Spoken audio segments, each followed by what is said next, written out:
आज हम बनाएंगे हैदराबाद में बनने वाला मीठा।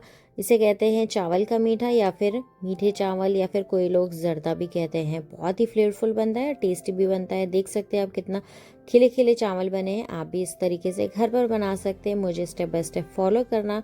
मैंने इस रेसिपी को बहुत सालों के बाद में आज बनाया और मेरे बच्चे तो फर्स्ट बार ही इसे खाए हैं।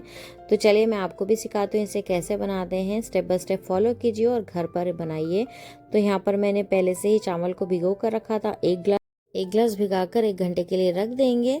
यहाँ पर हम बड़ा सा पैन ले लेंगे, इसके अंदर हम पानी डालेंगे और इसे हम बॉईल होने के लिए रख देंगे। पानी को जैसे यहाँ पर अच्छे से बॉईल होना शुरू हो जाए, हम यहाँ पर डाल देंगे नमक। मैं यहाँ 2 चुटकी जितना नमक डाल रही हूँ। जब भी मीठा बनाए ना 2 या 1 चुटकी यहाँ पर नमक जाएगा ही, क्योंकि इससे बहुत ही अच्छा फ्लेवर आता है मीठे में। पानी अच्छा गर्म हो गया है, हम यहाँ पर भीगे हुए चावल में का पानी फेंक देंगे और जो चावल है वो इसके अंदर डाल देंगे। आप अपने घर के हिसाब से लीजिए चावल और शुगर को, मैं अपने घर के हिसाब से ले रही हूँ।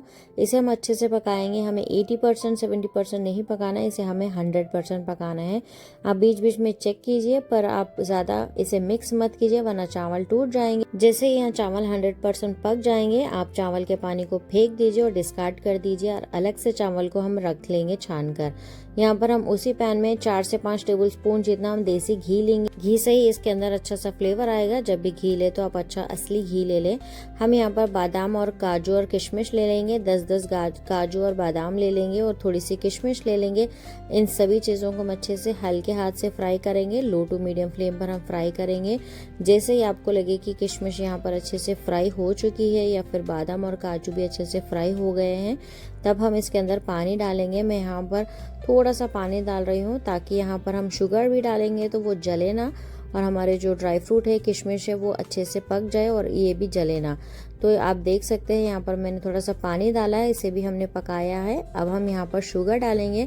मैं यहाँ पर 2 कप जितना शुगर डाल रही हूँ, क्योंकि मैंने चावल सिर्फ 1 कप जितना ही लिया है तो इसका डबल लिया है।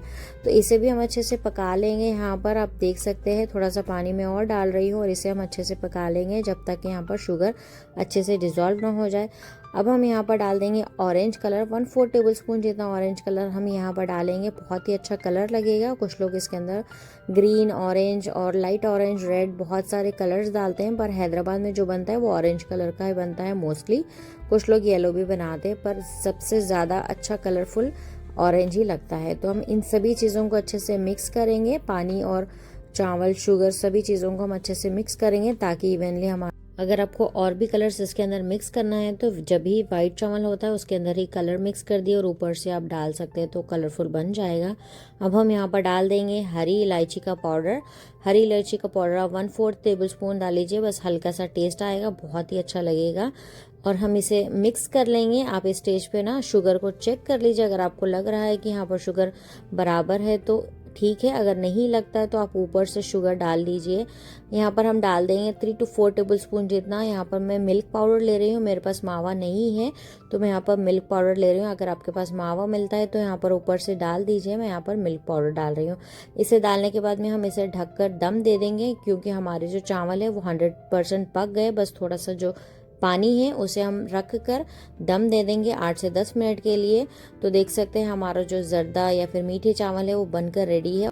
इतने खिले खिले बने हैं कि क्या ही बताएं, एक एक दाना अलग अलग है। बहुत ही फ्लेवरफुल बना था और मेरे बच्चों को बहुत ही पसंद आया था। आप भी अपने घर पर इसी तरीके से बनाइए। बस सिंपल है और जल्दी भी बन जाता है। 15 से 20 मिनट के अंदर ये आराम से बन जाएगा। आप अपने हिसाब से बना सकते हैं।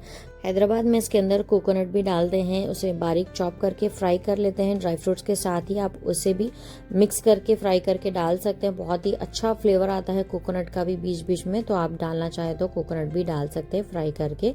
मेरे पास नहीं था तो मैं नहीं डाली हूँ। तो देख सकते हैं चावल कितने खिले खिले बने हैं और बहुत ही ज़बरदस्त ये बनता है। आप एक बार ज़रूर ट्राई करना और मुझे कमेंट में बताना कि आपको ये कैसे लगा है। अगर आपको मेरी वीडियो अच्छी लगी है तो please like, share and subscribe ज़रूर कर देना।